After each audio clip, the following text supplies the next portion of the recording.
Hi all, ಎಲ್ಲರೂ ಹೇಗಿದ್ದೀರಾ? Welcome back to my channel. Cooking blogs ಅಂತ ಹೇಳಿ ಇದೇನು ಹಾಕ್ತಿದ್ದೀನಿ ಅಂತ ನೋಡ್ತಿದ್ದೀರಾ. ಒಂದು ಸಿಂಪಲ್ ಚೇಂಜ್ ಇಲ್ಲೇ ಅಂತ ಹೇಳಿ ಇದೊಂದು ಪ್ಲೇಸಿಗೆ ವಿಸಿಟ್ ಮಾಡಿದ್ವಿ ನಾವು. ಸೊ ಅದು ನಿಮಗೂ ಒಂದು ಸ್ವಲ್ಪ ತೋರಿಸೋಣ ಅಂತ ಅಂದ್ಬಿಟ್ಟು ಹಾಕಿದೆ.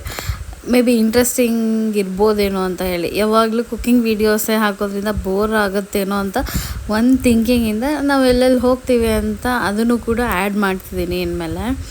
ಯಾವಾಗಲೂ ಕುಕ್ಕಿಂಗ್ ಬ್ಲಾಗ್ಸೇ ಆದರೆ ಬೋರ್ ಆಗಿಬಿಡುತ್ತೆ ನಿಮಗೆ. ಸೊ ಅದಕ್ಕೆ ರೀಸೆಂಟಾಗಿ ನಾವು ಪಿರಮಿಡ್ ವ್ಯಾಲಿ ಅಂತ ಹೇಳಿ ಒಂದು ಧ್ಯಾನದ ಪ್ಲೇಸಿಗೆ ಹೋಗಿದ್ವಿ. ಸೊ ಅಲ್ಲಿ ತೆಗೆದಂಥ ಇದು ಕ್ಲಿಪ್ಪಿಂಗ್ಸು. ಒಂದ್ಸರಿ ನೀವು ಟೈಮ್ ಆದರೆ ಹೋಗಿ ವಿಸಿಟ್ ಮಾಡಿ. It is a very beautiful calm peace place, ಅಂದರೆ ಈ ಪ್ಲೇಸ್ ಅಂತ ಹೇಳ್ಬೋದು. ನೀವು ಬೇಕಿದ್ರೆ ಒಂದ್ಸರಿ ಹೋಗಿ ಚೆಕ್ ಮಾಡಿ ಹೇಗಿದೆ ಅಂತ ಹೇಳಿ, ಬೇಕಾದ್ರೆ ರಿವ್ಯೂ ಕೊಡಿ, ಓಕೆನಾ? ಎಷ್ಟು ಸೈಲೆಂಟ್ ಇತ್ತು ಅಂದರೆ ಸೈಲೆಂಟ್, ಒಂದು ಪಿನ್ ಡ್ರಾಪ್ ಸೈಲೆಂಟ್ ಆಗಿತ್ತು ಆ ಪ್ಲೇಸು. ಹೋಗೋದ್ರಿಂದ ಇವಾಗ ಡೈಲಿ ಲೈಫಲ್ಲಿ ತುಂಬ ಸ್ಟ್ರೆಸ್ಸಸ್ ತೊಗೊಂಡಿರ್ತೀವಿ. ಸೊ ವೀಕೆಂಡ್ಸಲ್ಲಿ ಒಂದು ಈ ಥರ ಪ್ಲೇಸಸ್ ಏನಾದರೂ ವಿಸಿಟ್ ಮಾಡಿದಾಗ ಮೈಂಡ್ ರೀಸ್ಟಾರ್ಟ್ ಆಗುತ್ತೆ, ನೆಕ್ಸ್ಟ್ ವೀಕಿಗೆ ಪ್ರಿಪೇರ್ ಆಗುತ್ತೆ. ಸೊ ಅದಕ್ಕೋಸ್ಕರ ನಾನು ನಿಮ್ಗೆ ಈ ಪ್ಲೇಸ್ ಪರಿಚಯ ಮಾಡಿಸೋಣ ಅಂತ ಅಂದ್ಬಿಟ್ಟು ನಾನು ಈ ಕ್ಲಿಪ್ಪಿಂಗ್ ಆಗ್ತಾ ಇರೋದು. ಎಷ್ಟು ಕಾಮಾಗಿತ್ತು ಅಂದರೆ literally it was very beautiful experience. ಇದ್ರ ಒಳಗಡೆ ಎಂಟರ್ ಆಗಿಬಿಟ್ಟು ಅಲ್ಲಿ ಕೂಡ ಧ್ಯಾನ ಮಾಡ್ಬೋದು ನಾವು. ನೀವು ಒಂದ್ಸರಿ ವಿಸಿಟ್ ಮಾಡಿ ಆ ಪ್ಲೇಸ್ ಹೇಗಿದೆ ಅಂತ ಹೇಳಿ, ಆಯಿತಾ?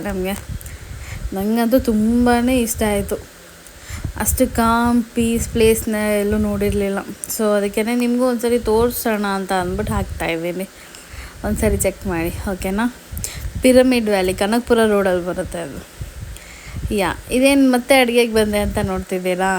ಅದಾದಮೇಲೆ ಒಂದು ಬ್ರೇಕ್ಫಾಸ್ಟಿಗೆ ಒಂದು ರೆಸಿಪಿ ಮಾಡಿದ್ದೆ, ಹುಣ್ಸೆಹಣ್ಣು ಚಿತ್ರಾನ್ನ ಅಂತ. ನಿಮಗೆ ಅದು ಗೊತ್ತಿದೆಯೋ ಇಲ್ವೋ ನಂಗೆ ಗೊತ್ತಿಲ್ಲ. ಸೊ ಅದಕ್ಕೆ ನಾನು ಆಲ್ರೆಡಿ ಒಂದು ಬಾಣಲಿಗೆ ಒಂದು ಸ್ವಲ್ಪ ಎಣ್ಣೆ ಹಾಕ್ಕೊಂಡು ಸಾಸಿವೆ, ಕಡಲೆಬೇಳೆ, ಕರಿಬೇವು ಎಲ್ಲ ಹಾಕಿ ನೀಟಾಗಿ ಫ್ರೈ ಮಾಡ್ಕೊಳ್ತಿದ್ದೀನಿ. ಅದಕ್ಕೆ ಸ್ವಲ್ಪ ಈರುಳ್ಳಿ ಸಹ ಹಾಕ್ಕೊಳ್ತಿದ್ದೀನಿ.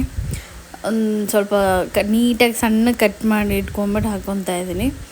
ಅದಾದಮೇಲೆ ಮೆಣಸಿನ್ಕಾಯಿ ಅದನ್ನು ಸಹ ಹಾಕ್ಕೊಂಡೆ. 1-2 ಸ್ಪೂನ್ ಸದ್ಯಕ್ಕೆ ಅದು ಬೇಯೋದಕ್ಕೆ ಬೇಗ ಬೇಯಬೇಕು ಅಂತ ಅಂದರೆ ಉಪ್ಪು ಹಾಕಬೇಕಲ್ಲ. ಸೊ ಅದಕ್ಕೆ 2 ಸ್ಪೂನ್ ಉಪ್ಪು ಹಾಕಿದ್ದೀನಿ. ಆಮೇಲೆ ಹುಣಸೆ ಹುಳಿ ಹಾಕಿದ್ದೀನಿ, ನೆನೆಸಿಟ್ಕೊಂಡಿದ್ದೆ ಹುಣಸೆಹಣ್ಣನ್ನ, ಅದನ್ನೆಲ್ಲ ನೀಟಾಗಿ ಸೋಸ್ಬಿಟ್ಟು ಹಾಕಿದ್ದೀನಿ. ಈ ಪುಡಿಯಿಂದನೇ ಈ ಹುಣ್ಸೆಹಣ್ಣು ಚಿತ್ರಾನ್ನ ಅಂತ ಹೆಸರು ಬರೋದು. ಇದೇನು ಪುಡಿ ಅಂತ ಹೇಳ್ತೀನಿ, ಕೇಳಿಸ್ಕೊಳ್ಳಿ. ಜೀರಿಗೆ ಮತ್ತು ಮೆಂತ್ಯ ಅವೆರಡನ್ನೂ ಒಂದು ಮೀಡಿಯಮ್ ಇದರಲ್ಲಿ ಪುಡಿ ಮಾಡ್ಕೊಂಡು ಇಟ್ಕೊಂಡಿರ್ಬೇಕು ಮುಂಚೆನೇ. ಅದಾದಮೇಲೆ ಅರಿಶಿನ ಮತ್ತು ಕಾಯಿ ಹಾಕ್ಕೊಂಡು ಕ್ಲೋಸ್ ಮಾಡೋದು ಅಷ್ಟೇ. Thank you for watching.